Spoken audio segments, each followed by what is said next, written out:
নমস্কার বন্ধুরা, তোমাদের এসজি স্টাডি সেন্টারে একটা নতুন ভিডিওতে স্বাগত জানাচ্ছি। তো তোমরা টাইটেল আর থাম্বনেল দেখে বুঝতে পেরেছো আজকে কিন্তু তোমাদের ক্লাস 11-এর সেকেন্ড সেমিস্টারের এই ঘোষলি ওয়াইফ থেকে কিন্তু আমি 5 মার্কসের কিছু সাজেশন নিয়ে এসেছি। যে সাজেশন থেকে তোমরা যদি উত্তর চাও উত্তরও কিন্তু আমরা ফ্রিতে প্রোভাইড করে দেবো, এবং কোথা থেকে ফ্রিতে নেবে, কোন গ্রুপে জয়েন হবে সেটা কিন্তু আমি ভিডিওর শেষে বলে দেবো। আর ভিডিওটা পুরোটা দেখবে, কয়েকটা কোয়েশ্চেন দিয়েছি, যে কয়েকটা কোয়েশ্চেন করলে আশা করি যে কোনো কোয়েশ্চেন যদি আসে এই ঘোষলি ওয়াইফ থেকে তোমরা কিন্তু ইজিলি তোমরা পরীক্ষায় অ্যান্সার করে দিয়ে আসতে পারবে। চলো দেখি প্রথম কি কোয়েশ্চেনটা আছে। দেখো এখানে যে প্রথম কোয়েশ্চেনটা আছে, comment on the ending of the story a ঘোষলি ওয়াইফ। আচ্ছা, এই যে গল্পটা আছে তোমরা জানো ভুতুড়ের গল্প, ঠিক আছে, কিভাবে একটা ব্রাহ্মণের বউকে ভূত ধরে এবং তারপরে কিভাবে ছাড়ানো হয় ওঝা টোঝা দিয়ে। তো এন্ডিংটা কিভাবে হয়েছিল, সেই ভূতটাকে যে জুতো পেটা করা হলো এবং তারপরে ব্রাহ্মণ এবং ব্রাহ্মণের স্ত্রী সুখে সন্তান নিয়ে ঘর জীবন করতে লাগলো। তো এন্ডিংটা কিন্তু তোমাদের এখানে লিখতে বলা হয়েছে। দেখো কেন আমি এন্ডিংটা বলেছি, এন্ডিংটা কিন্তু খুব গুরুত্বপূর্ণ। এন্ডিং থেকে যদি কোনো লাইন বা কোনো কোট তুলে তোমাদের কোয়েশ্চেন করে, তোমরা যদি একবার এই এন্ডিংটা ভালো করে পড়ে যাও বা মুখস্থ করে নাও তাহলে কিন্তু তোমাদের কোনো অসুবিধা হবে না যদি এন্ডিং থেকে কোনো কোয়েশ্চেন আসে। দেখো তারপরে আমাদের যে সেকেন্ড কোয়েশ্চেনটা আছে, explain the significance of the title of the story a ঘোষলি ওয়াইফ। আচ্ছা, ঘোষলি ওয়াইফ কেন রাখা হয়েছে নামটা, আমরা যদি পুরো গল্পটা পড়ি তাহলে কিন্তু এখানে একটা ব্রাহ্মণের পরিবার এবং একটা ভূত এবং ওঝাকে নিয়ে কিন্তু গল্প, অর্থাৎ এটা একটা ভূতের গল্প। একটা ব্রাহ্মণের স্ত্রী, সে রাত্রিবেলা পুকুর ঘাটে যাচ্ছিল অ্যান্ড ভুল করে শাকচুন্নিকে ছুঁয়ে ফেলছে, তারপর তাকে ধরছে এবং কি কি হচ্ছে তার শাশুড়ি মা কী কী লক্ষ্য করছে, এই জন্যেই কিন্তু এটাকে একটা ঘোষলি ওয়াইফ নাম দেওয়া হয়েছে। ঠিক আছে, আমি তোমাদের বাংলায় বললাম, এটা পুরো ডিটেলসে তোমরা যদি করে যাও তাহলে কিন্তু পুরো তোমরা যে গল্পটা আছে সেটার কিন্তু একটা সামারি লিখতে পারবে। যদি একটা গল্পের সামারি লিখতে পারো তাহলে এর থেকে যদি কিছু কোয়েশ্চেন আসে তাহলে কিন্তু তোমাদের কোনো অসুবিধা হবে না। আর এই যে দুটো কোয়েশ্চেন বললাম খুব খুব ইম্পর্টেন্ট কোয়েশ্চেন, ঠিক আছে, কারণ এই যে ধরনের 5 নম্বরের কোয়েশ্চেনগুলো আসে না, এইগুলোই কিন্তু তোমরা মার্কস ভালোভাবে পেতে পারবে।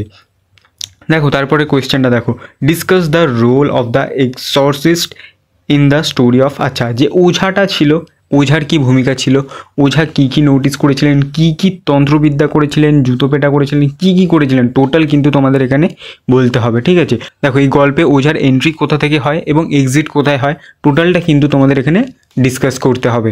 দেখো তারপরে দেখো, the old woman was struck with wonder at the sight. আচ্ছা, কী দেখে সে হতবাক হয়ে গিয়েছিল, ঠিক আছে, তার বৌমার দৃশ্যটা দেখে, কি সেই ভূতে ধরার দৃশ্য, কীভাবে তিনি শুরুর দিকে কিন্তু নোটিস করছিলেন যে ওনার বৌমার কিন্তু যে আচরণ বিহেভিয়ারটা ছিল সেটা কিন্তু আস্তে আস্তে পরিবর্তন আসছে, এবং সেই যে তাণ্ডব রূপ দেখে কিন্তু ওনার বৌমার, অর্থাৎ মানে যে ব্রাহ্মণী ছিলেন, মানে ব্রাহ্মণের স্ত্রীর রূপ দেখে কিন্তু তার মা কিন্তু এইভাবেই কিন্তু অবাক হয়ে গিয়েছিল।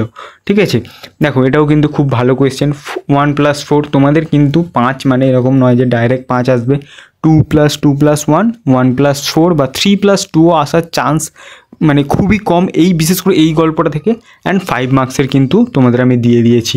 দেখো তারপরে দেখো, then the ghost said with a strong nasal accent. আচ্ছা, ন্যাসাল অ্যাকসেন্ট মানেও কিন্তু এখানে তোমাদের 1 নম্বরের একটা আসতে পারে। দেখো, হু ওয়াজ দ্য ঘোস্ট, কে ছিল সেই ঘোস্ট, সেই নারকেল গাছে যে থাকতো।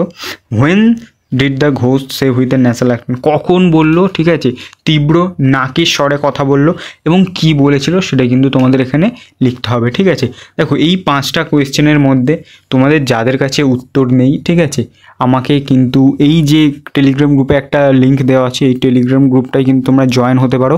এখানে কিন্তু আমি দেখো টোটাল আমি ফ্রিতে প্রোভাইড করতে পারবো না, বাট আমি যে সাজেশনগুলো দেবো তার কিন্তু টোটাল অ্যান্সার আমি চেষ্টা করব এখানে ফ্রিতে আপলোড করে দেওয়ার। ঠিক আছে, দেখো তারপরে তোমাদের আরও একটা কথা বলে দিই, যখনই কোনো একটা গল্প লিখবে শুরুতে কিন্তু তোমরা সেই গল্পের যে লেখক আছে সেই লেখকের নামটা মেনশন করবেন, যে ঘোষলি ওয়াইফ বাই ড্যাশ লেখক, ঠিক আছে, যিনি লিখেছেন তার, বা যে কোনো গল্পে, ঠিক আছে, সেই নামটা দিয়ে কিন্তু শুরুতে মেনশন করবে, যাতে যে লেখার ইমপ্রেশন সেটা কিন্তু বেটার হবে। ঠিক আছে, দেখো এই কটা কোয়েশ্চেনের মধ্যে যারা মনে করছে যে দাদা এত কী করে করব, ঠিক আছে, চাপ হয়ে যাচ্ছে, তাদের আমি শেষে বলবো যে তোমরা যদি শুরুর দিকে 3টে, অর্থাৎ এই যে প্রথম যে 3টে তোমরা দেখতে পাচ্ছ এই 3টে করো এবং গল্পটাকে যদি তোমরা পরিষ্কারভাবে বুঝে যাও তাহলে কিন্তু যে কোনো কোয়েশ্চেন আসলে তোমরা কিন্তু ইজি লিখে দিতে পারবে। ঠিক আছে, তোমাদের ক্লাস 11-এ এই যে ঘোষলি ওয়াইফ যে গল্পটা আছে এর থেকে ইজি এবং মজাদার গল্প কিন্তু হয় না। ঠিক আছে, তো আশা করব তোমাদের যদি এখান থেকে যাই আসুক